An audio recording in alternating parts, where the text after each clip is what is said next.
kulay ng kasaganahan, Panginoon.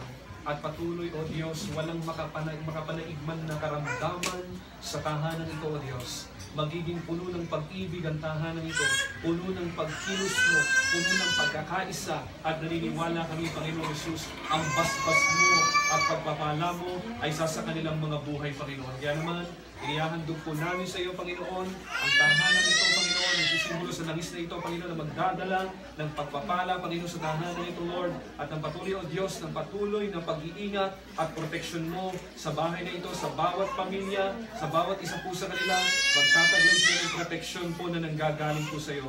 Kaya ito, Panginoon, bahay na ito ay magagamit sa iyong kaluwalhatian, Panginoon, at masagana nga mananahan ng bawat miyembro ng pamilya sa loob ng tahanan ito, Panginoon. Masamang mga elemento na gawa ng kaaway ay aming itinataboy sa pangalan mo, Panginoon Jesus. Sarado ang pintuan ng tahanan ito sa anumang karamdaman.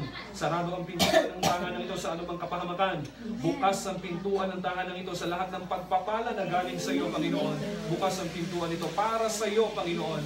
Kaya naman ikaw, aming Diyos, ay mananahan na kasama nila sa loob ng tahanan ito na Diyos. Salamat. Basbasan mo po ang tahanan ito. Purihin ka sa pangalan ni Jesus. Amen. Amen. Patay na po natin.